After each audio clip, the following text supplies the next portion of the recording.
This is a 1998 Chevy Silverado pickup truck. It's lived in Minnesota and Wisconsin its entire life. It's 16 years old. The rims look like junk.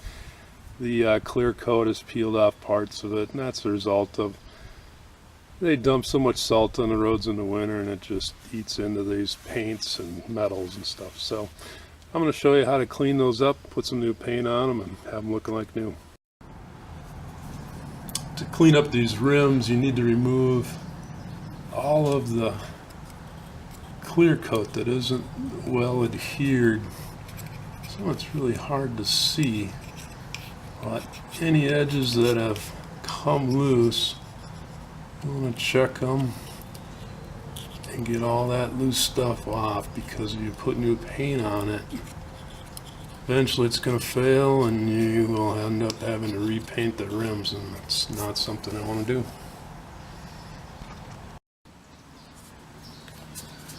I'm using, it's 150 or 120 grit sandpaper. It cuts the clear coat pretty decent, and it scratches up the aluminum surface and the clear coat surface for feathering out between the aluminum here and the clear coat. It scratches up the surface too, which will make really good adhesion for the paint, or the primer first and then the paint on top of that. But you want to, you can go as crazy as you want on this. I mean, you could spend a lot of time getting these all feathered out really nice, but the more time you spend, the nicer the finished product will be. When I'm done with this, I will wipe the rim down with some mineral spirits, get all the grease and dust and oil off of it, ready to be primed.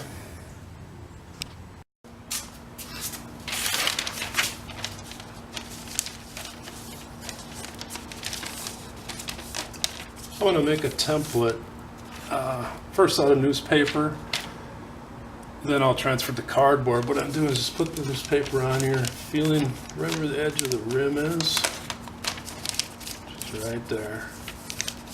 Just following that around, leaving a crease line in the paper.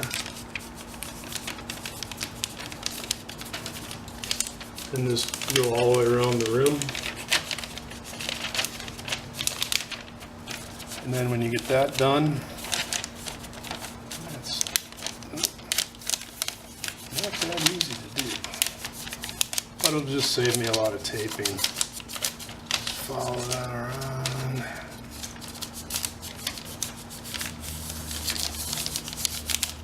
And then I'll cut it out.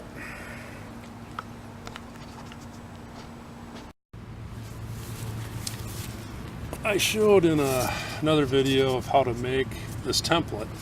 I had a bunch, and that is what it looks like with primer on it. Now I'm going to put the top coat on, which will be a silver, and I will show you that next.